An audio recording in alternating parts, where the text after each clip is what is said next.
بسم اللہ الرحمن الرحیم۔ السلام علیکم ورحمۃ اللہ وبرکاتہ۔ دوستو کیسے ہیں؟ امید ہے ٹھیک ہوں گے۔ لائبریریوں کی کھوج کا سلسلہ، آج کا سلسلہ ایک پرائیویٹ لائبریری کے بارے میں، جس میں بذات خود 2004 میں خود وزٹ کر کے آیا تھا۔ اس وقت ایک پرانی بلڈنگ، بہت شاندار بلڈنگ تھی، اور تقریباً 1.5 لاکھ کے لگ بھگ اس وقت کتابیں موجود تھی اس لائبریری میں۔ میں نے وزٹ کیا اس لائبریری کا۔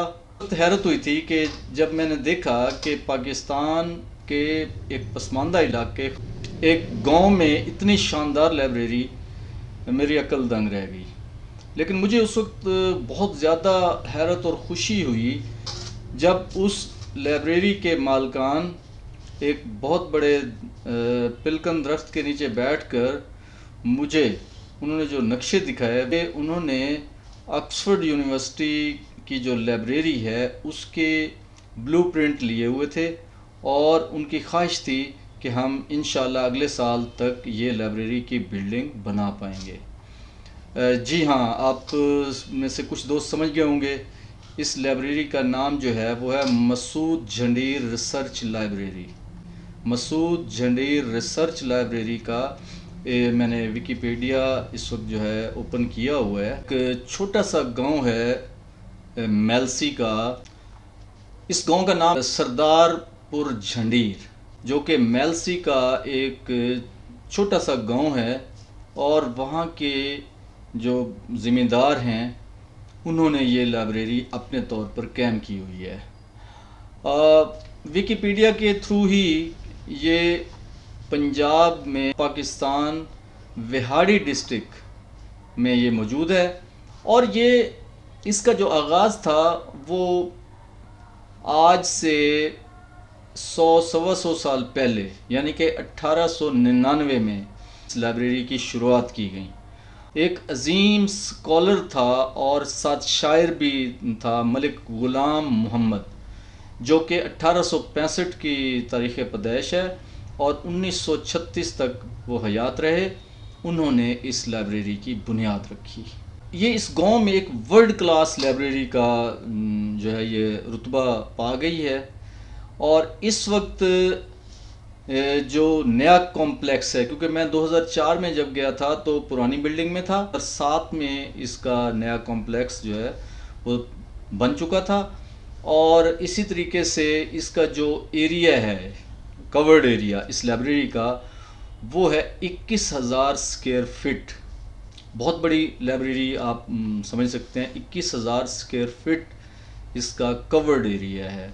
اور اسی طریقے سے اس کے جو ہے 8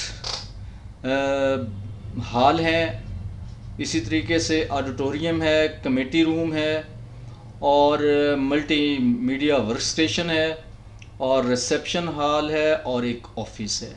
یہ ایک ریسرچ لائبریری ہے۔ اگر کسی شخص نے ریسرچ ورک کرنا ہے تو یہاں جو ہے مسعود جھنڈیر ریسرچ لائبریری میں تشریف لے جا سکتے ہیں، اور ان لوگوں نے اس ریسرچ ورک کے لیے جو بھی ساتھ وہاں تشریف لاتے ہیں اپنے تھیسس کمپلیٹ کرنے کے لیے یا کسی قسم کی ریسرچ کے لیے، تو ان کو بہت زیادہ وہاں پر سہولت میسر ہوتی ہے۔ ان لوگوں کا یہ بہت بڑا صدقہ جاریہ ہے۔ اب آپ دیکھیں کہ ویکیپیڈیا کے بقول 5,000 ایکڑ جو ہے وہ رقبہ اس لائبریری کو وقف کیا ہوا ہے انہوں نے۔ اس سے یہ ظاہر ہوتا ہے کہ ان لوگوں کو اللہ نے جتنا رقبہ اور زمینیں دے رکھی ہیں اتنا ہی ذوق دے رکھا ہے۔ اب اس میں جو کلیکشن ہے بکس کی، وہ ترتیب جو دی ہوئی ہے وہ ہے 3,60,000 کتابیں اس لائبریری میں موجود ہیں۔ اس لائبریری میں 3,60,000 کتابیں، اور یہ اگر ہم ویکیپیڈیا کا اپ ڈیٹ دیکھیں تو ممکن ہے اس سے بھی اب زیادہ ہو چکی ہوں۔ تو ٹوٹل جو بکس ہیں اس کی اب جو ترتیب ہے انہوں نے دکھائی ہے۔ قرآن کلیکشن، یہ بہت بڑا ان کا، یعنی کہ میں نے اس وقت دیکھا قرآن کلیکشن کا وہ جو ہال تھا ان کا سیلڈ تھا، 2004 کی بات کر رہا ہوں، لیکن انہوں نے کہا کہ آپ کو ابھی کوئی ہم مخطوطات میں سے کوئی مخطوطہ دکھا نہیں سکتے، آپ اوورال جا کر حال چیک کریں۔ تو میں نے دیکھا اور حیران ہوا کہ اس وقت بھی بہت بڑی کلیکشن موجود تھی، اور اب وہاں پہ 1300 قرآن پاک کے نسخے موجود ہیں، اور صاف ظاہر ہے وہ نایاب نسخے ہوں گے، اس میں کچھ قلمی نسخے بھی ہو سکتے ہیں، تاریخی نسخے بھی ہو سکتے ہیں، تو بہت بڑی جو ہے یہ کلیکشن ہے۔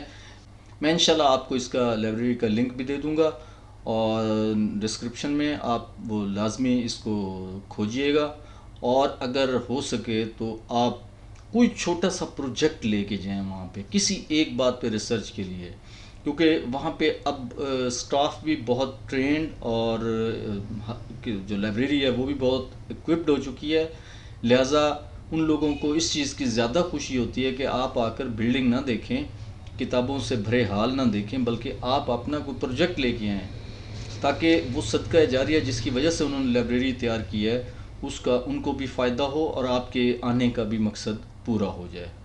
ایک تو ریفرنس سروسز وہاں پہ دی جاتی ہیں کہ کسی قسم کا ریفرنس ڈھونڈنا ہے آپ نے، اور اس کی کوئی کاپی ہارڈ کاپی چاہیے یا جس طریقے سے، تو وہ مہیا کی جاتی ہے۔ اسی طریقے سے بکس ایشو نہیں کی جاتی، گھروں کے لیے بکس ایشو نہیں کی جاتی، وہیں پہ بیٹھ کر آپ 2 ماہ 2 سال بیٹھے رہیں تو آپ وہیں پہ ریسرچ کرتے رہیں تو آپ کو انشاءاللہ وہ سروسز دیتے ہیں۔ اسی طریقے سے وہاں پہ انٹرنیٹ کی بھی سہولت موجود ہے اس گاؤں میں، یہ بہت بڑی بات ہے، اور فائبر آپٹک وہاں پہ بچھی ہوئی ہے، اور لا محالہ جنہوں نے کروڑوں روپے لگا کر لائبریری بنائی ہے تو انٹرنیٹ کی سہولت کے بغیر تو ممکن نہیں تھا۔ یہ ایک مختصر سا جو ہے ایک تعارف تھا۔ یہ مسعود جھنڈیر ریسرچ لائبریری، یہ ضلع وہاڑی ہے، اور اس کی تحصیل میلسی ہے، اور سردار پور جھنڈیر گاؤں ہے جہاں پہ یہ موجود ہے۔ یہ کتابوں اور لائبریری کی کھوج کا سلسلہ ہے، ہماری یہ اس سلسلے کی پہلی ویڈیو ہے۔ انشاءاللہ آپ کو اگلی ویڈیو میں اس کے علاوہ کوئی اچھی پرائیویٹ لائبریری کا انشاءاللہ آپ کو تعارف پیش کروں گا۔ Thank you very much. اگر دوستوں کو یہ ویڈیو پسند آئی ہے تو نئے دوست میرے اس چینل کو سبسکرائب کریں، اور پرانے ساتھی اس کو لائک کریں اور کمنٹ لازمی کریں، اور اگر آپ کی نظر میں کوئی اس قسم کی پرائیویٹ لائبریری بے شک چھوٹے پیمانے پر ہو، آپ کی نظر میں اگر ہو تو لازمی مجھے کمنٹ کریں۔ آپ کے اس کمنٹ پہ میں اس لائبریری تک کوشش کروں گا خود پہنچوں۔ بہت شکریہ، اللہ تعالیٰ آپ کو خوش رکھے۔ تھینک یو ویری مچ۔ السلام علیکم ورحمۃ اللہ وبرکاتہ۔